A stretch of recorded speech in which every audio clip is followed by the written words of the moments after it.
వాక్యమైన మా తండ్రి, జీవవాక్యమా సత్యవాక్యమా, మీ పరిశుద్ధ పాదాలకు వందనాలు. ఇదిగో నాయన ఈ సమయాన ప్రభు ఇంతవరకు ఆరాధనలో, పాటల్లో, ప్రార్థనల్లో, సాక్ష్యంలో మీరు తోడైనందుకు వందనాలు. మీరు నడిపింపు, మీ ప్రోత్సాహం బట్టి వందనాలు. ఇదిగో నాయన బిడ్డలు రాత్రంతా అలసినప్పటికీ కూడా నాయన ఉదయాన్నే ప్రభు నీ మందిరానికి ఆసక్తిగా వచ్చిన ప్రతి బిడ్డను బట్టి, ప్రతి విశ్వాసిని బట్టి, ప్రతి హృదయాన్ని బట్టి ప్రార్థిస్తున్నాం. ఇంతవరకు ప్రభు బిడ్డలు మేము ఆరాధించే తరుణం ఇచ్చారు. ఈ సమయాన్ని మీ వాక్యం ద్వారా మాతో మాట్లాడండి, మమ్మల్ని బలపరచండి. మాకేం కావాలో, మేమేం నేర్చుకోవాలో, మేము ఏ రీతిగా మలచబడాలో ప్రభువా నాయన మీరు వాక్కు ద్వారా ప్రభు మాతో మాట్లాడండి. అయ్యా ఇదిగో నాయన మీ మందిరం అంతా మీ మహిమ మేఘమును ఆవరించి ఉంచండి. ప్రతి ఒక్కరి తలల మీద మీ పరిశుద్ధాత్మ అభిషేకం ఉంచండి. అయ్యా ఎవరికి కానీ నిద్రమత్తు కానీ ప్రభు, ఎక్కడ ప్రభు నిర్లక్ష్యము కానీ నాయన ఏ తొందరపాటు లేకుండా, సాతానుడు ఏ గలిబిలి చేయకుండా ప్రభు ప్రతి ఒక్కరిని కూడా ప్రభు మీరు సంధించి తండ్రి ఈ వాక్యం ద్వారా ప్రభు ఆత్మీయ మేలులు పొందుకోవడానికి సహాయం చేయమని నజరేయుడైన యేసు శక్తి గల నామములో ప్రార్థన పొందుకొచ్చున్నాం తండ్రి. ఆమేన్. మన తండ్రి అయిన దేవుని నుండి ప్రభు యేసు క్రీస్తు నుండి కృపయు సమాధానం కలుగును గాక. ఆమేన్.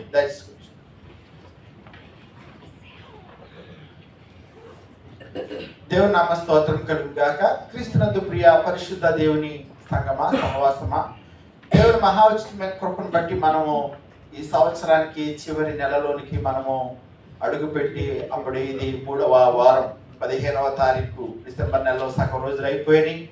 మీరందరూ కూడా మరి దేవుని జరుగుతున్న క్రిస్మస్ కార్యక్రమాల కోసం ప్రార్థనలు చేస్తున్నారని నమ్ముతున్నాం. అలాగే మీరు పాల్గొంటున్న విధానం బట్టి కూడా క్యారల్స్, క్వైర్ ప్రాక్టీస్ అన్నిటిని బట్టి దేవునికి మహిమ చెల్లిస్తున్నాం. ఇంకా మరి క్యారల్స్ అలాగే క్వైర్ ప్రాక్టీస్ లో ఆసక్తిగా పాల్గొనండి. ఈ దినాల వాక్య ధ్యానంలోకి వెళదాం. యెషయా గ్రంథం 12వ అధ్యాయము 2-3 వచనాలు చదువుకుని నేటి వాక్య ధ్యాన అంశాన్ని పరిశీలన చేద్దాం. యెషయా గ్రంథం 12వ అధ్యాయం 2-3 వచనాలు చదువు. ఇదిగో నా రక్షణకు కారణభూతుడగు దేవుడు, నేను భయపడక ఆయనను నమ్ముకొనుచున్నాను. యెహోవాయే నాకు బలము, ఆయనే నా కీర్తనకాస్పదము, ఆయన నాకు రక్షణాధారమైను. కావున మీరు ఆనందపడి రక్షణాధారములైన బావులలో నుండి నీళ్లు చేదుకొదురు. చాలండి. క్రీస్తునందు ప్రియ దేవుని బిడ్డలారా, అడ్వెంట్ సీజన్ లో క్రిస్మస్ కి ముందు 4 ఆదివారాలు ఆరాధనలు జరుగుతాయి. క్రిస్మస్ కి ముందు 4 ఆదివారాలు అడ్వెంట్ లో ఉంటాయి. ఆల్రెడీ 2 వారాలు మనం ముగించుకున్నాం. ఈ 3వ అడ్వెంట్ లోని 3వ ఆదివారం సంఘానికి బోధిస్తున్న అంశం ఏమిటంటే జాయ్ అనే అంశాన్ని గురించి అడ్వెంట్ లోని ఈ వారం తెలియజేస్తుంది. జాయ్. ఈరోజు మన అంశం కూడా వాక్య భాగాన్ని అనుసరించి నిజమైన సంతోషం అనే అంశాన్ని మనం ధ్యానిద్దాం. నిజమైన సంతోషం. ఒకసారి అందరూ చెప్తారు అంశం, నిజమైన సంతోషం. నిజమైన సంతోషం. మనుషులు ఎప్పుడు కూడా సంతోషంగా ఉండాలని కోరుకుంటూ ఉంటాం, ఆనందంగా ఉండాలని కోరుకుంటూ ఉంటాం. మంచిది. ఈ సమయాన్ని యెషయా ప్రవక్త గారు మరి 12వ అధ్యాయం 2-3 వచనాల్లో అంటున్నారు, నా రక్షణకు కారణభూతుడైన దేవుడు ఇదిగో అని చూపిస్తూ నేను భయపడక ఆయన నమ్ముకొనుచున్నానని చెబుతూ 3వ వచనంలో ఏమంటున్నారంటే, కావున మీరు చూడండి, అక్కడ ఆ మాట ఉంది మన అంశం, ఆనందపడి రక్షణాధారములైన బావులలో నుండి నీళ్లు చేరుకుందరు అనే మాట. ఫిలిప్పీ పత్రికలో కూడా ఆనందించుడి, మరలా చెప్పుదని ఆనందించుడి అని పౌలు గారు రాస్తున్నారు. ఈ సమయాన్ని మనం ఆలోచన చేస్తుంటే సరే అంశంలోకి వెళదాం.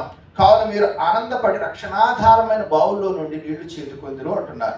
చూడండి, ఈ రోజున ఇక్కడ ఇంచుమించు ఒక 30 years 40 years లేకపోతే 30+ 40+ ఉన్న వారందరూ కూడా సాధారణంగా నుయ్యి లేక బావి అంటారు. అందరూ నుయ్యి అనే దాన్ని చూసిన వారు, ఉపయోగించిన వారు ఇంచుమించు బహుశా. కానీ మన పిల్లలు ఉన్నారు కదా, మన పిల్లలకు నుయ్యి అంటే తెలుసా? మన పిల్లలకు నుయ్యి అంటే ఐడియా ఉంటుంది అంటారా? అసలు నుయ్యికి చారు ఉంటుందా? ఉంటుంది అని చెప్పండి.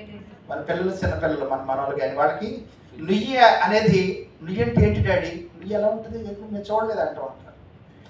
నుయ్యి, తిరగలి, చేట, రుబ్బురోలు ఇవి మన పిల్లలకి పరిచయం లేవు. ఇప్పుడంతా అన్ని మిక్సీలు, మోడర్న్ టెక్నాలజీ వచ్చింది. కాబట్టి నేను అనే మాట ఏంటంటే, ఈ బైబిల్లో ఉన్నాయి ఇవన్నీ కూడా, ఈ వస్తువులు మీకు ఖాళీ ఉన్నప్పుడు ఏదైనా విలేజ్కి వెళ్ళినప్పుడు కానీ పనిగట్టుకునైనా పిల్లలకి చూపించండి. అమ్మ నుయ్యి అంటే ఎలా ఉంటుంది, ఇక్కడికి వెళ్ళి నీళ్లు తోడుకునేవాడు, బకెట్ ఎలా ఉంటుంది, దాన్ని ఇలాగా ఇంత కష్టపడేవాడు, ఇలాంటి విషయాలు కూడా ఎక్స్పీరియన్స్ ఇప్పుడు వాళ్ళకి ఎప్పుడు కూడా సుఖప్రదమైన లేకపోతే కంఫర్టే కాదు, ఇది వరకు మేము ఎంత బాధపడేవాళ్ళం, వేసవకాలం వస్తే నీటికి ఎద్దడి ఉండేది. ఇలాంటి ఎక్స్పీరియన్సెస్ తెలియజేయండి, చూపించండి. అది మన కల్చర్కి ఉపయోగపడుతుంది, వాడికి అవగాహనకి ఉపయోగపడుతూ ఉంటుంది.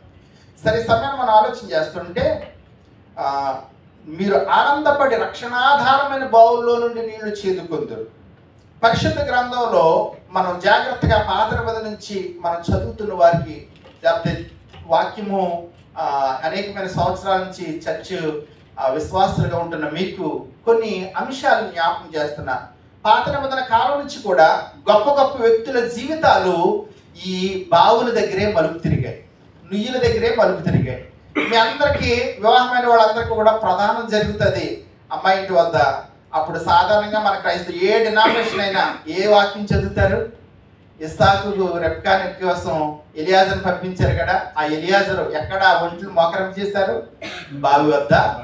ఎక్కడ ఎలియాజరు రెబ్కాని కలుసుకున్నాడంటే ఒక బావి వద్ద. ఆమె చురుకుగా ఆ బావిలోనికి వెళ్ళి గబగబా ఒంటిలన్నిటికీ నీళ్లు పోసి, సేవకులన్నిటికీ నీళ్లు పోసి, ఒక పనిమంతురాలుగా, ఒక చురుకైన బిడ్డగా కదలటం మనం చూస్తూ ఉంటాం. కాబట్టి పరిశుద్ధ గ్రంథంలో అబ్రహాము కుమారుడైన ఇస్సాకు భార్య అయిన రెబ్కా జీవితం ఒక బావి వద్ద మలుపు తిరిగింది. అబ్బా, ఎంత చురుకైన బిడ్డ అండి ఈ బిడ్డ, పనిమంతురాలండి ఈ బిడ్డ. చురుకైన బిడ్డ అంటే సిరిమంతురాలని కూడా అర్థం. చురుకుగా ఉన్న భార్య ఆ ఇంటికి సిరి తెస్తూ ఉంటుందన్నమాట. కళకళలాడుతూ ఉంటుంది ఇల్లు, ఇప్పుడు కూడా ఉత్సాహంగా జాయ్ఫుల్గా ఉంటూ ఉంటుంది. కొంతమంది ఎన్నున్నా కానీ ఈశ్రో అంట, ఎక్కడ లేని నీరసం అంతా వాళ్ళకే ఉన్నట్టు, ఏదైనా సంతోషం ఉండదు వాళ్ళకి. ఇంకా వాళ్ళ జీవితంలో క్రిస్మస్ రోజున కూడా ఎలా ఉంటుందంటే ఇంకా నీరసమే అలవాటు చేస్తూ ఉంటుంది. కాబట్టి సమయాన్ని మనం ఆలోచన చేస్తుంటే రెబ్కా త్వరగా పరిగెత్తిందంట. కాబట్టి ఎలియాజర్ మనసులో ఫిక్స్ అయిపోయాడు, అబ్బా నా యజమానుడికి ఎంత గొప్ప బిడ్డ భారీగా దొరకపోతుందని దేవుని అక్కడ స్తుతించినట్లు చూస్తాం. సరే, రెబ్కా జీవితము ఒక బావి వద్ద మలుపు తిరిగింది. అలాగే ఇస్సాకు రెబ్కాకి ఒక కుమారుడు పుట్టాడు, ఆయన పేరు యాకోబు. ఈ యాకోబు కూడా జ్యేష్ఠత్వం కోసం అన్నయ్యను మోసం చేసి, ఈ ఎపిసోడ్ అంతా మీకు తెలుసు, తండ్రిని మోసం చేసి పారిపోతూ ఉంటాడు. యాకోబు జీవితం కూడా ఎక్కడ మలుపు తిరిగిందంటే అది కూడా ఒక బావి వద్దే, నుయ్యి వద్దే మలుపు తిరిగింది. ఎందుకంటే యాకోబు తన మామగారి అయిన కుమార్తెలను, ఆ లేయా రాహేల్ని ఒక బావి వద్దే కలుసుకున్నాడు. వారు కూడా వాళ్ళ ఇంటికి వెళ్ళాడు, ఆ ఇంటికి అల్లుడయ్యాడు, ఆశీర్వదించబడ్డాడు. యాకోబు జీవితం కూడా ఒక బావి వద్ద మలుపు తిరిగింది. అలాగే నిర్గమకాండంకి వస్తే కనుక నిర్గమకాండంలో కూడా మనకి మోషే జీవితం, ఒక ఐగుప్తుని చంపి ఇసుకలో పాతిపెట్టిన తర్వాత ప్రాణ భయంతో పారిపోయినప్పుడు అక్కడ కూడా మోషే జీవితం కూడా ఒక బావి వద్దే మలుపు తిరిగినట్లుగా మనం చూస్తున్నాం. ఆ బావి దగ్గర పశువులకి నీళ్లు పెట్టే విషయంలో చేసిన మేలుని బట్టి ఆ యొక్క సిప్పోరా వారి ఇంటికి మరి పిలువబడటం, మరి అక్కడికి వెళ్ళిన తర్వాత వారి ఇంటికి అల్లుడు అవడం, ఇదంతా కూడా మనం చూస్తూ ఉంటాం. ఇవన్నీ ఒక ఎత్తు అయితే, సాక్షాత్తు మన రక్షకుడైన యేసుక్రీస్తు ప్రభువారు యోహాను సువార్త 4వ అధ్యాయంలో ఆయన యాకోబు బావి దగ్గర ఆయన కూర్చుండి ఎదురు చూసి, సమరయ స్త్రీ కోసం ఎదురు చూసి ఆమెతో మాట్లాడి ఆమె జీవితాన్ని మలుపు తిప్పింది. ఎక్కడ అంటే యాకోబు బావి దగ్గర. యాకోబు బావి దగ్గర. ఈ సమయాన్ని మనం ఆలోచన చేస్తుంటే, నేను ఇక్కడికి వచ్చిన కొత్తలో ఏదైనా పార్క్ వాకింగ్కి వెళ్తే కనుక, ఇప్పుడైనా మీరు చూడండి, ఏదైనా పార్క్ వెళ్ళినప్పుడు మనకి ఆ ఇస్సాకు రెబ్కా అంటే ఆ పాతకాలపు బావి, దాని పైన కప్పి ఉండి అలాంటి ఒక, అంటే రియల్ బావులు కాదు కానీ ఆర్టిఫిషియల్ లుక్, అంటే మన బైబిల్లో ఉన్న బావులకు సంబంధించిన ఒక సూచనలు, లేకపోతే ఒక ఆర్టిఫిషియల్గా బావులు ఉంటున్నాయి పార్కులో. చూసినప్పుడు మనకి పాత నిబంధనల బావులు గుర్తొస్తూ ఉంటాయి. ఓహో, దేవుని అంటే కల్చర్కి సంబంధించింది కాబట్టి పార్కుల్లో కూడా మనం అలాంటి పాతకాలపు పురాతనమైన బావుల్ని, దానికి సంబంధించిన సూచనల్ని మనం చూడవచ్చు ఇక్కడ కూడా. సరే, ఈ సమయాన్ని మనం ఆలోచన చేస్తూ ఉంటే ఒక ఫిలాసఫర్ ఏమంటూ ఉంటాడంటే, బావిలో ఏదైతే ఉందో బాల్చాలో అదే వస్తుందంట. తోడితే బావిలో ఏది ఉందో బాల్చాలో అదే వస్త్రం ఉంటుంది. ఇది వరకు రోజుల్లో వేసవకాలం నీటికి ఎద్దడి ఉండేది, వెళ్ళి నీళ్లు తెచ్చుకోవడానికి ఎక్కువ మంది తోడుకున్నారనుకోండి, ఓ 10 మంది వెళ్ళి తోడుకున్నారనుకోండి, బిందులు నింపుకుని 10 బిందులు జాడేస్తే కనుక నీళ్లు అయిపోయేవి అనమాట. ఆ జల అయిపోయేది అనమాట, ఇంకా అడుగంటేసింది. అడుగంటే తర్వాత వెళ్ళిన వాళ్ళు ఏమనుకునేవారంటే, అయ్యో నీళ్ళు అయిపోయినాయి, కొద్దిసేపు ఆగి వద్దాం, ఎందుకంటే జల అప్పటికి ఊరుతుంది, ఆ ఊరిన తర్వాత మనం నీళ్లు మళ్ళా నింపుకోవచ్చు అనేవారు. ఈ సమయాన ఒకవేళ నీళ్లు ఓరకుండా కనుక మళ్ళీ బకెట్ వేసి తోడుకుంటే ఏమవుతుందంటే ఆ బావిలోంచి చెత్త చెదారం వస్తూ ఉంటుంది, మురికి నీళ్ళు వస్తూ ఉంటాయి. అది మంచినీళ్ళ బావే, కానీ అందులో నీళ్లు ఊరి లేవు కాబట్టి అయితే మురికి నీళ్ళు వస్తాయి, లేకపోతే చెత్త చెదారం వస్తూ ఉంటుంది. కాబట్టి ఒక ఫిలాసఫర్ ఏమంటూ ఉంటాడంటే బావిలో ఏది ఉందో బాల్చాలో కూడా అదే వస్తూ ఉంటుంది. ఈ సమయాన ఇక్కడ బావి అంటే మీ మనసులో ఒక పిక్చర్ వచ్చి ఉంటుంది. ఇక్కడ బావి అంటే మీ మనసులో వచ్చిన పిక్చర్ అలా గుర్తుంచుకోండి. అట్ ది సేమ్ టైం ఇక్కడ బావి అంటే మన హృదయాన్ని సూచిస్తుంది అనమాట. మన హృదయంలో ఉన్న ఈ బావి అనే దాంట్లో ఊరే నీళ్లు మంచి నీళ్ళు అయితే కనుక మన నోటికి మంచి మాటలు వస్తూ ఉంటాయి, మంచి వ్యక్తిత్వం కనపడుతూ ఉంటుంది, మంచి ఆశీర్వాదకరమైన మాటలు వస్తూ ఉంటాయి. ఒకవేళ మన హృదయం కనుక మురికిగా ఉంటే, కల్మషంగా ఉంటే, చెడుతో ఉంటే కనుక మన నోటి నుండి వచ్చే మాటలు కూడా మురికి మాటలు, కల్మషంతో కూడిన మాటలు, చెడ్డ మాటలు, అసూయ మాటలు ఇవి మనలోంచి బయటకు వస్తూ ఉంటాయి. కాబట్టి ఈ సమయాన్ని మనం ఆలోచన చేస్తుంటే మన హృదయం అనే బావి దేనితో నిండి ఉన్నది అని ఒకసారి మనం ఆలోచన చేయదగాలి. వాక్యం చెబుతుంది మత్తయి సువార్తలో, హృదయం నిండి ఉండు దాన్ని బట్టి నోరు మాటలాడును కదా. హృదయం నిండి ఉండు దాన్ని బట్టి నోరు మాట్లాడును కదా. ఈరోజు మన హృదయాన్ని దేనితో నింపుకుంటున్నాం? మంచి నీళ్లతో నింపుకుంటున్నామా? మురికి నీళ్లతో నింపుకుంటున్నామా? చెత్త చెదారంతో నింపుకుంటున్నామా? లేకపోతే స్వచ్ఛమైన నీటితో 10 మందికి ఉపయోగపడే మంచి నీళ్లను మనం ఉత్పత్తి చేసుకోగలుగుతున్నామా? ఏసే అంటున్నారు, ఒక్క జల నుండి మంచి నీళ్లును లేకపోతే చెడ్డ నీళ్లు, మురికి నీళ్లు మరి ఓరవు అని యాకోబు పత్రికలో జ్ఞాపకం చేస్తున్నారు. సరే, ఈరోజు సువార్త పాఠంలో చూస్తూ ఉంటే కనుక లూకా సువార్త 3వ అధ్యాయము 7-8 వచనాలు బైబిల్ తెరిచి ఒకసారి మీరు పట్టుకున్నట్లయితే లూకా సువార్త 3వ అధ్యాయం 7-8 వచనాల్లో అక్కడ బాప్టిస్మిచ్చి యోహాను గారు ఉన్నారు. బాప్టిస్మిచ్చి యోహాను గారు ఆయన దగ్గరికి కొంతమంది సమూహం వచ్చారు, జనాలు వచ్చారు. వాళ్ళని చూసి ఏమని ప్రసంగిస్తున్నారు చూడండి, చదవండి అమ్మ. 3వ అధ్యాయం 7వ వచనం. అతడు తన చేత బాప్తిస్మము పొందవచ్చిన జన సమూహమును చూచి సర్ప సంతానమా, రాబో ఉగ్రతను తప్పించుకున్నటకు మీకు బుద్ధి చెప్పిన వాడెవడు? వారు మనసుకు తగిన ఫలములు ఫలించుడి. అబ్రహాము మాకు తండ్రి అని మీలో మీరు అనుకోవడం మొదలుపెట్టు. చాలండి. చూడండి, బాప్తిస్మిచ్చి యోహాను గారిదంతా సూటిగా మాట్లాడే వ్యక్తిత్వం, సూటిగా స్పష్టంగా స్ట్రైట్ గా అవతల వాళ్ళు ఏమనుకున్నా పర్వాలేదు. కొన్నిసార్లు కొన్ని ప్రసంగాలు మనకి బాధను కలిగిస్తాయి, కొన్ని ప్రసంగాలు మనం దైవజనుడిని తిట్టుకునేలా చేస్తూ ఉంటాయి. ఎందుకంటే అవి మన గుండెలకు గుచ్చుకుంటాయి కాబట్టి, మనలో ఉన్న చెడును బయటికి తెస్తూ ఉంటాయి కాబట్టి. ఇంకా అంతకన్నా ఒక మెట్టు ఎక్కువే బాప్తిస్మిచ్చి యోహాను గారి ప్రసంగం. ఆయన ఏమంటున్నాడు? వచ్చిన వాళ్ళండి, ఎంత మంచి విశ్వాసులండి మీరు, ఎంత చక్కని ఒబీడియంట్ అండి మీకు, లేకపోతే ఎంత చురుకుదనం అండి. ఇలాగా తీయటి మాటలతో ఆయన మాటలు లేవు, కానీ వారిని ఏమని పిలుస్తున్నాడు? ఓ సర్ప సంతానమా, రాబో ఉగ్రతను తప్పించుకుంటకు మీకు బుద్ధి చెప్పిన వాడు. ఎవరిని గురించి మాట అంటున్నారు యోహాను గారు? ఎవరిని ఉద్దేశించి, లేకపోతే ఎవరిని వేలెత్తి చూపించి సర్ప సంతానం అని ఆయన పిలుస్తున్నారంటే, ఆ కింద ఇప్పుడే మనం చదువుకున్నాం కదా, అబ్రహాము మాకు తండ్రి అని మీలో మీరు మొదలు అనుకొనవద్దు. అబ్రహాము మాకు తండ్రి అని చెప్పుకునే వాళ్ళు ఎవరు? యూదులు కదండి. అబ్రహాము యూదులకు మూల పురుషుడు కాబట్టి అబ్రహాము యూదులకి ఏమనుకునేవారంటే, మేము అబ్రహాము సంతానం. యెషయా గ్రంథంలో కూడా అంటూ ఉంటారు, మేము అబ్రహాము సంతానం, మేము ఎవరికి కూడా తగ్గి ఉండక్కర్లేదు. ఇలాంటి మాటలు యోహాను సువార్తలో కూడా మనం చూస్తూ ఉంటాం. చాలాసార్లు యూదుల యొక్క మనస్తత్వం ఎలా ఉండేదంటే, దేవుడు మెస్సీగా 2వ రాకడలో వస్తారు కదా, మెస్సీగా 2వ రాకడలో వచ్చినప్పుడు ఆయన తీర్పు తీరుస్తాడు. ప్రతి వారి క్రియల చొప్పున ఆయన వారికి జీతం ఇస్తాడు, వారికి తీర్పు తీరుస్తాడు. ఆ తీర్పు ఎలా ఉంటుందని వారు భావించేవారంటే, నేను కాదు, యూదులు భావించేవారంటే, లోకమందరికీ అంటే అన్యులందరికీ ఒక తీర్పు ఉంటుంది, యూదులకు మాత్రం ప్రత్యేకమైన తీర్పు ఉంటుంది. ఎందుకంటే యూదుల పట్ల దేవుడు అంత కఠినంగా ఉండడు. దేవుడు యూదుల్ని చాలా ప్రేమతోటి, లేకపోతే ఒక మంచి తీర్పు వారికి ఇస్తారు, వారి పట్ల కనికరం కలిగిన తీర్పు ఇస్తారు, దయ కలిగిన తీర్పు ఇస్తారు.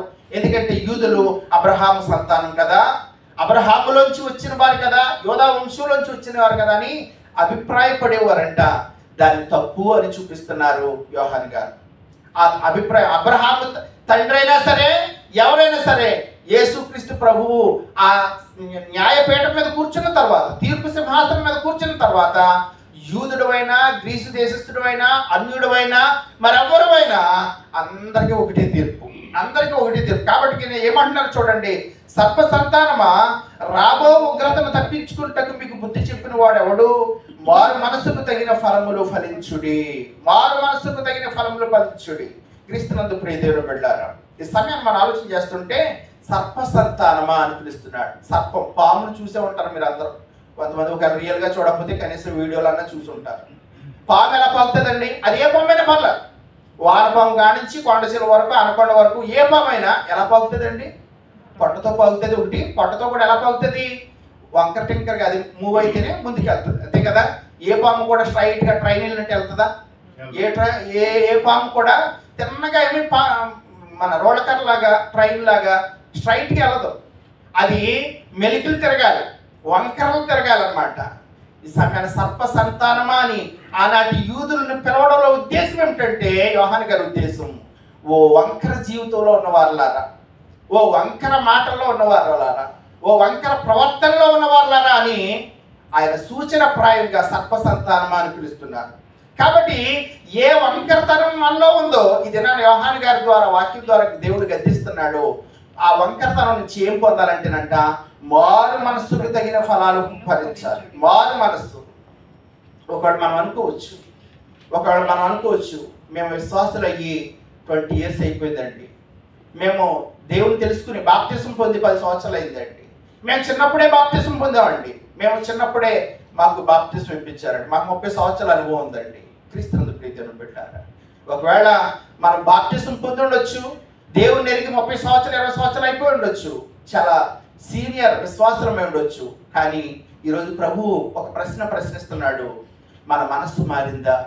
మనం బైబిల్ పట్టుకుంటున్నాం, ప్రార్థన చేస్తున్నాం, పాటలు పాడుతున్నాం, ఆరాధన చేస్తున్నాం, మన మనస్సు మారిందా? నిజంగా ఎవరి హృదయం మీద వారు కుడి చేయి వేసుకుని నేను మారు మనసు పొందానా, నేను నా మనసును మార్చుకున్నానా అని ఎవరికి వారు ప్రశ్నించుకోవాల్సిన అవసరత.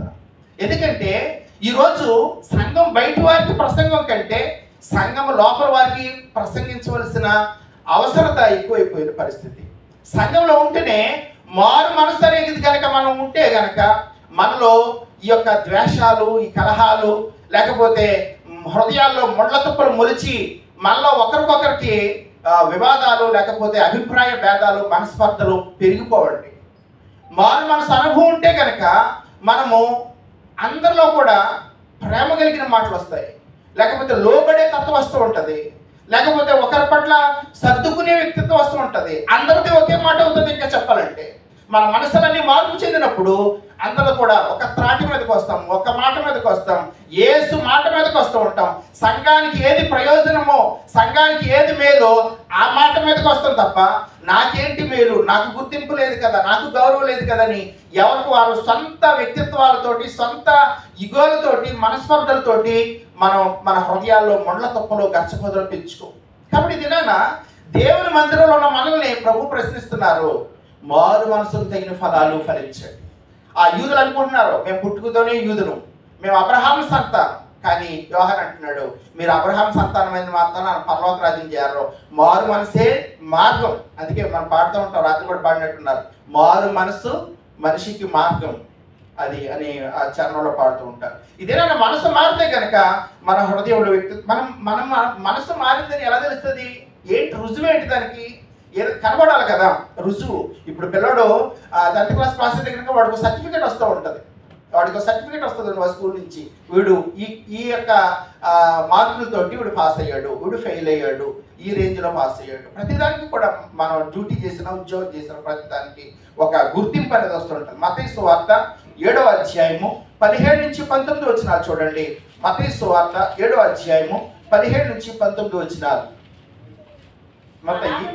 అలాగుననే ప్రతి మంచి చెట్టును మంచి ఫలములు ఫలించును, పనికి మాలిన చెట్టు కాని ఫలములు ఫలించును. మంచి చెట్టు కాని ఫలములు ఫలించనేరదు, పనికి మాలిన చెట్టు మంచి ఫలములు ఫలించనేరదు, మంచి ఫలములు ఫలించని ప్రతి చెట్టు నరకబడి అగ్నిలో వేయబడు. తర్వాత మాట కూడా చదువమ్మా. కాబట్టి మీరు వారి ఫలముల వలన వారిని తెలుసు. వారి ఫలముల వలన, వారి ఫ్రూట్ ఎలాంటిదైతే వాళ్ళు అలాంటి వాడు. వాడి నుంచి వచ్చే వాళ్ళ యొక్క క్యారెక్టర్ ఏదైతే ఉందో, వాళ్ళ యొక్క రిజల్ట్ ఏదైతే ఉందో, రిజల్ట్ని బట్టి వాళ్ళకి గుర్తింపు. చూడండి, నేను ఉదాహరణకు చెప్తాను. మన ఇంటి దగ్గర మీకు తోటలు ఉంటాయి. కొబ్బరి తోటో, లేకపోతే మామిడి తోటో, జామ తోటో, లేకపోతే ఇలాంటి తోటలు ఏమన్నప్పుడు ఆ తోటలోకి గెస్ట్ని తీసుకెళ్ళినప్పుడు ఆ తోటలో ఒకవేళ ఈ కాయలు భలే ఉన్నాయండి, ఈ మామిడికాయలు భలే ఉన్నాయండి, ఈ జామకాయలు భలే, లేకపోతే ఈ కొబ్బరి చెట్టు భలే ఉందంటే మీరేమంటారు తెలుసా? ఆ తోట యజమాని మీరు బాగున్నప్పటికి కూడా ఈ చెట్టు కాదు, ఇంకో చెట్టు ఉంది పద, ఆ చెట్టు కాయలు బాగుంటాయి, ఆ చెట్టు టేస్ట్ వేరే ఉంటుంది, అదైతే స్పెషల్ అని ఆ ప్రత్యేకమైన చెట్టు దగ్గర తీసుకెళ్ళి దాని నుంచి తీయించి ఇది ఇవి టేస్ట్ చూడండి, ఇంతకుముందు టేస్ట్ చేసింది ఎలా ఉంది అని మళ్ళీ అడుగుతాం మనం. ఇంతకుముందు వాళ్ళు టేస్ట్ చేస్తే కనుక దానికంటే ఇది బాగుందండి, ఇది పలానా జాతి చెట్టు అనే మాట ఉపయోగిస్తాం. ఏమంటాం? ఇది పలానా జాతి చెట్టు కాబట్టి ప్రత్యేకమైనది ఇది. కాబట్టి సమయాన ప్రభు కూడా ఏమంటున్నారంటే, మంచి చెట్టు మంచి ఫలాలు ఫలిస్తుంది, కాలి చెట్టు కాలి ఫలాలు ఫలిస్తుంది. నువ్వు మంచి చెట్టువా చెడ్డ చెట్టువా అన్నది ఎలా తెలుస్తుందంట? నీ ఫలాలను బట్టే తెలుస్తుంది.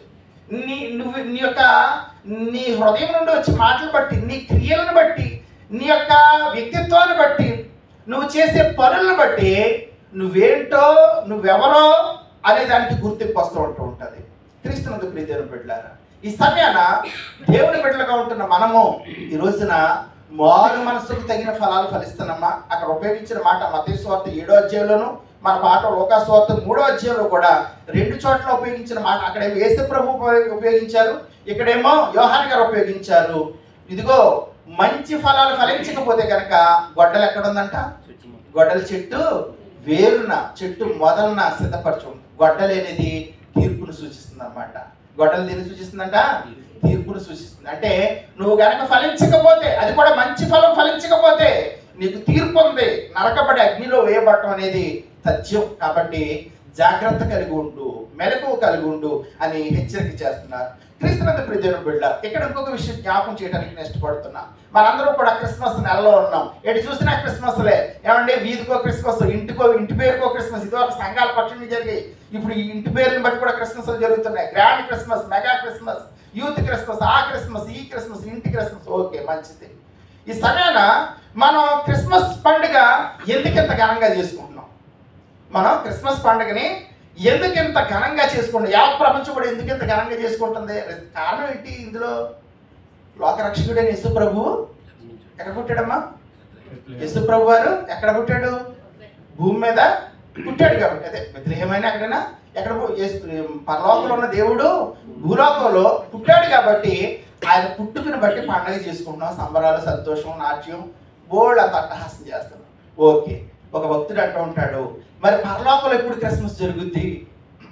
భూలోకంలో మనం డిసెంబర్ నెల వస్తే నెల అంతా, ఇదివరకు 25 చేసుకునేవాడు, ఇప్పుడు నెల అంతా చేసుకుంటున్నాం. ఓకే, మంచిది కాదంటలా నేను ఆ విషయంలో. కానీ పరలోకంలో ఎప్పుడు క్రిస్మస్ జరుగుద్ది అంట? పరలోకంలో కూడా క్రిస్మస్ జరుగుద్ది. ఏమండి? ఇప్పుడు చూడండి, లోకస్వార్త 15వ అధ్యాయం 7వ వచనం మరలా 10వ వచనం. లోక 15 7వ వచనం మరలా 10వ వచనం. అమ్మా, అటువలే మారు మనస్సు అక్కర్లేని 99 మంది నీతిమంతుల విషయమై కలిగి సంతోషం కంటే మారు మనస్సు పొందు ఒక్క పాపి విషయమై పరలోకమందు ఎక్కువ సంతోషం కలిగి. ఇంకా 10వ వచనం కూడా చూడమ్మా, అదే అధ్యాయం. అటువలే మారు మనసు పొందు ఒక్క పాపి విషయమై దేవుని దూతల ఎదుట. ఆ మాట కూడా మీకు అందుకోసం 10వ వచనం చూడండి. సమయాన మనం క్రిస్మస్ అనగానే ఏం గుర్తు? పశువుల పాక సెట్టింగ్లు వేస్తాం కదా. ఇక్కడైతే ఏం కానీ ఇంటికాడైతే సెట్టింగ్ కూడా వేసుకుంటాం. ఎందుకంటే ఆ బెత్లెహేములో ఉన్న గొర్రెల కాపుల దగ్గరికి వెళ్ళి దేవదూతలు పరలోకం నుంచి దిగి వచ్చి, ఇదిగో నేడు ప్రజలందరికీ కలగో రక్షణ సువర్తమానం, అక్కడ దేవదూతలు ఏమని పాడారంట, సర్వోన్నతమైన స్థలంలో దేవుడికి మహిమ, ఆయనకి ఇష్టమైన మనుషులకి భూమి మీద సమాధానము అని పాటలు పాడు. ఎవరో దేవదూతలు పాడారు, దేవదూతలే కోయరు. నిజంగా అసలు యేసు ప్రభు గురించి పాడటానికి ఎంత ఎంత ఆధిక్యత ఉండాలండి, ఎంత పుణ్యం చేసుకుని ఉండాలి, ఎంత ధన్యతది. కాబట్టి ఆ దేవదూతలు పాడినట్లుగా ఈరోజు ఎన్నిక లేని మానవ ద్వారా దేవుడు పాటలు పాడించుకున్నాడు దేవుని మందిరంలో. ఓకే, సరే, లోకరక్షకుడు పుట్టినప్పుడు దేవదూతలు వచ్చి పాటలు పాడిని, భూలోకం మీద పాటలు పాడిని. అయితే భూలోకంలో అంట ఒక పాపి మారు మనసు పొందితే పరలోకంలో ఉన్న దేవదూతలు మరి ఎక్కువగా దేవుడికి ఏం చేస్తాయంట, స్తుతిగానాలు, మరి ఎక్కువ సంతోషం కలుగుద్దంట. అంటే చూడండి, యేసు ప్రభు పుట్టుకని భూలోకంలో మనం సెలబ్రేట్ చేసుకుంటున్నాం, కానీ ఒక పాపి మారు మనసు పొందితే పరలోకంలో సెలబ్రేషన్ జరుగుతుందంట. పరలోకంలో దూతలు గాన ప్రతిగానాలు చేస్తాయి. అంటే దేవుడు మారు మనసు పొందే పాపికి ఇస్తున్న విలువ ఎంత గొప్ప విలువ చూడండి, ఎంత గొప్ప విలువ చూడండి. క్రీస్తునందు ప్రియమైన బిడ్డలారా, ఈరోజు మన హృదయము మార్పు చెందుతుందా? మన హృదయంలో మారు మనసు అనేది ఉందా? ఈ సమయాన్ని మారు మనసు లేకుండా మనం ఏమి కూడా సంపాదించడం. ఈ అడ్వెంట్లోని 3వ వారం మనకిస్తున్న అంశం రియల్ జాయ్, నిజమైన సంతోషం. నిజమైన సంతోషం కావాలి ఈ రోజున మనుషులకి. ఈ సమయాన్ని మనం ఆలోచన చేస్తుంటే నిజమైన సంతోషం ఎలా ఉంటుంది అని కనుక ఒకసారి మనం ఆలోచన చేస్తుంటే, ఒక రాజ్యంలో ఒక రాజుగారు ఉన్నారంట. ఒక రాజ్యాన్ని ఒక రాజుగారు పరిపాలిస్తున్నారు. ఆ రాజుగారికి ఉన్నటువంటి ఒకసారి ఒక మనోవిచారం కలిగింది. ఆయనకి ఏదో డిప్రెషన్లోకి వెళ్ళాడు. చాలా రోజుల నుంచి కూడా ఆయన ఒక మనోవేదంతో బాధపడుతున్నాడు. ఆయన విచారానికి కారణం ఏంటో రాణి గారికి తెలియట్లేదు, మంత్రి గారికి తెలియట్లేదు, ఎవరికి తెలియట్లేదు. ఆయన యొక్క విచారాన్ని పోగొట్టడానికి సరే రాజుగారు కాబట్టి ఆయనకి అన్నీ కూడా అందుబాటులో ఉంటాయి. డాక్టర్స్ అందరూ కూడా అన్నీ వచ్చి వాళ్ళు అడుగుతున్నారు, సపర్యలు చేస్తున్నారు, తెలుసుకుంటున్నారు. కానీ ఎవరు వచ్చి ఎంతమంది డాక్టర్లు వచ్చి ఏం చేసినప్పుడు కూడా ట్రీట్మెంట్ చేసినా రాజుగారి మనోవేదన మనోవిచారం పోవట్లేదు. సరే, ఇలా కొన్ని రోజులు గడిచినాయి, ఓ 10-15 రోజులు గడిచినాయి, నెల రోజులు గడిచిపోయింది. రాజుగారు అదే మనోవిచారం దొక్కన. ఇప్పుడు రాజుగారే మనోవిచారం అంటే లేకపోతే ఆఫ్ డ్యూటీలో ఉంటే రాజ్య పరిస్థితి ఎవరో, రాజ్యులు ఎవరో కూడా లేకపోతే విచారంతో ఉంటే అది వేరే విషయం. కానీ రాజుగారే ఇక్కడ ఆఫ్లైన్లో ఉంటే కనుక రాజ్యం పుట్టుపడిపోద్ది, ఏమైనా జరుగుద్ది. కాబట్టి అలా ఉండడానికి ఆస్కారం లేదు. కాబట్టి రాజుగారి యొక్క ఈ బాధను పోగొట్టే విధానం ఎలాగా, అందరికీ కూడా ఇది తర్జన. కాబట్టి ఒక పండితుడు అటుగా వెళతా, ఆయన కొంచెం జ్ఞానవంతుడు, పండితుడు, అనే విషయాలు అవగాహన కలిగినాడు. సరే, ఆయన ఏదైనా తన వంతు ప్రయత్నం చేద్దాం రాజుగారి దగ్గరికి వచ్చాడు. ఆయన వివరంగా ప్రశ్నలన్నీ అడిగాడు రాజుగారిని. ఏంటి ఇలా అడిగిన తర్వాత ఆయన ఒక పరిష్కారం చెప్పాడు. ఏంటంటే, అయ్యా రాజుగారు, మీ మనోవిచారం పోవాలంటే కనుక మీ రాజ్యంలో ఎవరైతే బాగా సంతోషంగా ఆనందంగా ఏ వ్యక్తి ఉన్నాడో ఆ వ్యక్తి యొక్క చొక్కాని మీరు కొన్ని రోజులు ధరిస్తే అప్పుడు అతనిలో ఉన్న సంతోషం మీకు వస్తుంది. కాబట్టి సంతోషంగా ఉన్న వ్యక్తి యొక్క చొక్కాను మీరు తెప్పించుకుని మీరు ధరించండి, కొన్ని రోజులు ధరించి మీ పనులు మీరు చేసుకోండి, అప్పుడు మీకు సంతోషం వస్తుంది అని ఆయన పండితుడు చెప్పి వెళ్ళాడు పరిష్కారం. అయితే కాబట్టి ఇప్పుడు పరిష్కారానికి మార్గం దొరికింది. చొక్కా కావాలి, ఎవరు పడితే అది కాదు, బాగా సంతోషంగా ఉన్న వ్యక్తి కావాలి. ఇంకా రాజభటులు బయలుదేరారు, రాజ్యంలోనికి బయలుదేరి వాడు వెతుకుతున్నారు. ఇది ఎంత పని, చొక్కా సంపాదించడం పెద్ద లెక్కేం కాదు, ఒక సాయంత్రం లోపు మేము తెచ్చేస్తాం అనుకుని వెళ్ళారు. వెళ్ళిన తర్వాత వాళ్ళు గాలిస్తున్నారు, ఒక్కొక్కరిని మరి అడుగుతున్నారు. ఇప్పుడు ఎవడో ఒకటి చొక్కా కాదు, బాగా సంతోషంగా ఉన్న వ్యక్తి కావాలి. అడుగుతూ ఉంటే కనుక, బాబు ఇదిగో మీరు ఎలా ఉన్నారు, రాజ్యంలో పరిపాలన ఎలా ఉంది, మీ పరిస్థితులు ఎలా ఉన్నాయి, అంటే అయ్యా మా పరిస్థితి, మా కొడుకు చూడట్లేదండి, తిండట్లేదండి, నా పరిస్థితి అలా ఏం బాగోలేదు, ఏమో నన్ను పట్టించుకునేవాడు లేదు, నేను ఎంత కష్టపడ్డాను అంత కష్టపడ్డాను, ఎవరు కష్ట సుఖాలు చెప్తున్నారు. మరికొంతమంది దగ్గరికి వెళ్ళారు. మరికొంతమంది దగ్గరికి వెళ్తే, అయ్యా మేము ఇదిగో పలానా బలహీనతో బాధపడుతున్నాం, మాకు సరైన ట్రీట్మెంట్ లేదు, మమ్మల్ని పట్టించుకునేవాళ్ళు. ఇంకోటి దగ్గరికి వెళ్ళి, నాకు ఉద్యోగం లేదు, అప్పుల బాధ, నేను ఏం చేయాలో తెలియలేదు. ఇంకో దగ్గరికి వెళ్ళారు, భార్య భర్తల మధ్య సమస్యలు, అన్నదమ్ముల సమస్యలు. మరికొకటి దగ్గరికి వెళ్ళారు, ఆస్తి తగాదాలు, రాజ్యాములు అనుకున్నారండి. ఏంటి మన రాజ్యం ఎప్పుడు సంతోషంతో తొలతూగుతుంది అనుకున్నప్పుడు దాకా 10 ఓళ్ళు బాధలే చెప్పుకుంటున్నారేంటి, 10 ఓళ్ళు కష్టమే చెప్పుకుంటున్నారేంటి, రాజ్యంలో ఒక్కడు కూడా సంతోషంగా లేడేంటి, మన సాయంత్రంలోకి తెచ్చేద్దాం అనుకున్న చొక్కా అనుకున్నారు. వారం రోజులు గడిచింది, 10 రోజులు గడిచింది, చొక్కా దొరుకుతుంది. సంతోషంగా ఉన్నవాడు చొక్కా దొరుకుతుంది. తిరుగుతున్నారు. అయ్యి బాబా, మళ్ళీ రాజుగారు ఏమంటారో ఏంటి, ఒక్కడు కూడా పట్టుకోలేకపోయారని ఈ తిరుగుతూ ఉండగా ఒకడు మొత్తం మీద గట్టిగా పాటలు పాడుకుంటా పొలం పనులు చేసుకుంటున్నాడంట. పొలం పనులు నాగలు దున్నుకుంటా గట్టిగా పాట పాడుకుంటుంటే వీడు ఎవడో దొరికాడు రోయని వాడి దగ్గరికి వెళ్ళి, ఎవరే బాబు ఏంటి నీ పాటలు పాడుకున్నావు అంటే, నాకు సంతోషంగా ఉందని పాట పాడుకుంటున్నానంట. నువ్వు నిజంగా సంతోషంగా ఉన్నావా? నిజంగా సంతోషంగా ఉన్నాను. అయితే నీ చొక్కా ఒకసారి కావాలి, అన్నారు. నా చొక్కా ఎందుకు అన్నాడు. రాజుగారికి కావాలన్నారు. మరి రాజుగారికి కావాలంటే ఇచ్చేయాలి. అయితే వాడు అన్నాడు, నాకు వేసుకుంటా చొక్కా లేదన్నాడు. వాడికి వేసుకుంటా చొక్కా లేదు, వాడు కేవలం పంచి కట్టుకుని వాడు పని ఇది చేసుకుంటున్నాడు. నా చొక్కా లేదంటే ఇప్పుడు సమస్య వచ్చింది. రాజుగారేమో చొక్కా తీసుకురామని పంపించారు, వీడేమో చొక్కా లేకుండా పాటలు పాడకుండా సంతోషంగా ఉన్నాడు.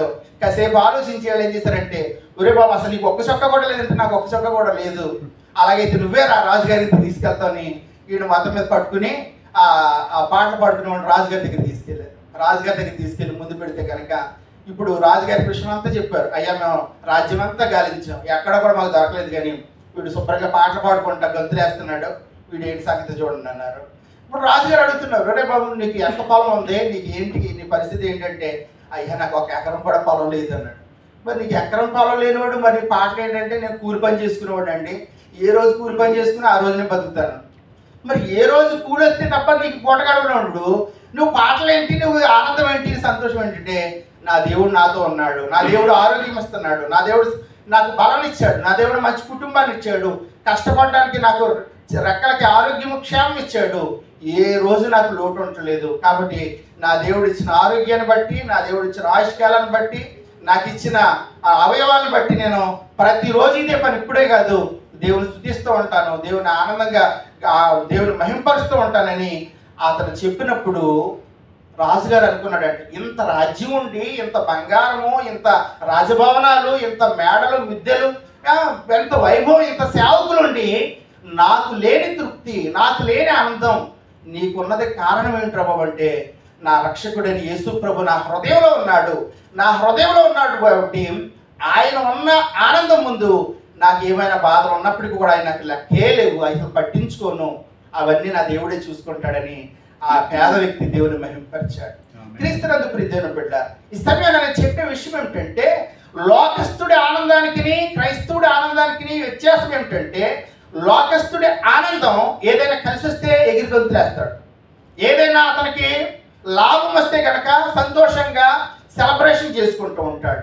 కానీ నిజమైన క్రైస్తవుడు పరిస్థితులను బట్టి ఆనందించడు, ఏమండి, లేకపోతే ఏదో కలిసి వచ్చిన దాన్ని బట్టి, లేకపోతే తనకి లాభం చేకూరిన దాన్ని బట్టి ఆనందించడు, దేవుని బట్టి ఆనందిస్తాడు. దేవుని బట్టి మీకు గుర్తుందా, హబక్కూకు గ్రంథంలో అంటూ ఉంటాడు, చేనులోని పంట రాకపోయినను, శాలలో పశువులు లేకపోయినను, దొడ్డిలో గొర్రెలు లేకపోయినను, లేకపోతే ద్రాక్ష చెట్లు ఫలించకపోయినను, నా రక్షణకర్త అని యెహోవా యందు నేను ఆనందించాను. నా ఆనందం పరిస్థితులను బట్టో, పంట చేతికొచ్చిందనో, జీతం చేతికొచ్చిందనో, లేకపోతే బోనస్ వచ్చిందనో, వీటిని బట్టి కాదు, నా రక్షకుడైన దేవుని బట్టి ఆనందం.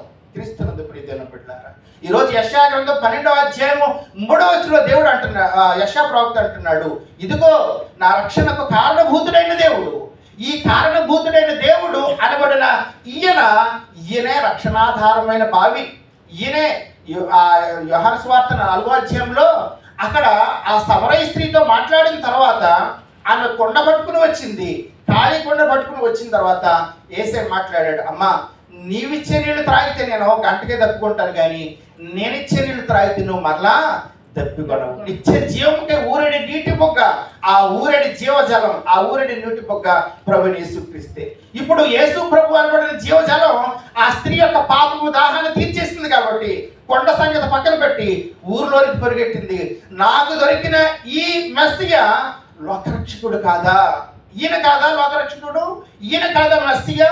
ఊర్లోనికి పరిగెట్టడమే కాదు, ఊర్లోనికి తీసుకెళ్ళింది యేసయ్యని. ఊర్లోనికి తీసుకెళ్ళిన తర్వాత వాళ్ళందరూ అంటున్నారు, మీరు యోహాను సువార్త 4వ అధ్యాయంలో చదివితే ఒక అద్భుతమైన మాట ఉంటుంది, ఈయన నిజముగా లోకరక్షకుడని మేము తెలుసుకుని నమ్ముచున్నామని. అమ్మ నీ మాటలను బట్టి కాదు, నువ్వేదో చెప్పావని బట్టి కాదు, సమరస్థితి అంటున్నారు, నీ మాటలను బట్టి కాదు, ఈయనతో ఎక్స్పీరియన్స్ చేసిన తర్వాత, ఈయన మాటలు రుచి చూసిన తర్వాత ఈయన నిజముగా లోకరక్షకుడని తెలుసుకుని నమ్ముచున్నాం. ప్రభువైన యేసుక్రీస్తే రక్షణాధారమైన బావి. క్రీస్తునందు ప్రియ దేవుని బిడ్డలారా, ఆ రక్షణాధారమైన ఆ జీవజలం తోడు కావాలంటే మార్పు చెందిన మనసు కావాలి, మారు మనసు పొందిన మనసు మనకు కావాలి. ఈరోజు ఎలాంటి హృదయంతో క్రిస్మస్ని సెలబ్రేట్ చేసుకుంటున్నాం, ఎలాంటి హృదయంతో మనం దేవుని స్తుతిని చెల్లిస్తున్నాం? పాతదైపోయిన హృదయంతో, బండబారిన హృదయంతో, పాపపు హృదయంతో, అదే హృదయంతో దేవుని పాటలు పాడి మహింపరుస్తున్నామా? మార్పు చెందిన మనసుతో పాడుతున్నామా? ఈ సమయాన్ని మనం ఆలోచన చేస్తుంటే కనుక మన హృదయం మారితే కనుక మనకి నిజమైన సంతోషం అనేది మన హృదయంలో ఉద్భవిస్తుంది. రియల్ జాయ్ అనేది మనం ఎక్స్పీరియన్స్ చేస్తూ ఉంటాం అనమాట. కాబట్టి ఫిలిప్పీ పత్రికలో పౌలు గారు అంటున్నారు, ఆనందించుడి, మరలా చెప్పుదని ఆనందించుడి, ప్రతి విషయం అందరూ ప్రార్థనాపూర్వకమైన విజ్ఞాపన చేత కృతజ్ఞతాపూర్వకమైన స్తుతులు దేవునికి చెల్లించండి. దేని విషయమై చింతింపకుడి, మీ సహనమును సకల జనులకు తెలియబడని. మీ ఓర్పు, మీ సహనం, మీ పేషెన్స్, మీ ప్రేమను తెలియబడేలాగా మీలో ఆ రక్షణాధారమైన జల ఊరడం ద్వారా ప్రభువుకి మహిమార్థమైన నిజమైన సంతోషంతో ప్రభువును మహింపరిచే ఒక పనిముట్లుగా, స్తుతి పాత్రలుగా, లేకపోతే పరిశుద్ధులైన బిడ్డలుగా మనం ఉండి ఆ ప్రపంచానికి, లోకానికి ఆ నిజమైన సంతోషాన్ని. కాబట్టి ఇదిగో మహా సంతోషకరమైన స్వార్థమానాన్ని చదువుకుంటున్నాం బైబిల్. ఆ సంతోషం నీలో కనబడాలి, నీ ముఖంలో కనబడాలి, నీ ఇంట్లో కనబడాలి. అప్పుడు ప్రభువుకి మహిమ. అలాంటి సంతోషంతో మనము ఈ సంవత్సరాన్ని ముగించి నూతన సంవత్సరం అడుగుపెట్టి ముందుకు సాగడానికి పరిశుద్ధాత్మ దేవుడు సహాయం చేసి నడిపించును గాక. ఆమేన్. సమస్త జ్ఞానం మించిన దేవుని సమాధానము యేసు క్రీస్తు వారి మీ హృదయముకు తలుపులకు కావలి నడిపించును గాక. ఆమేన్.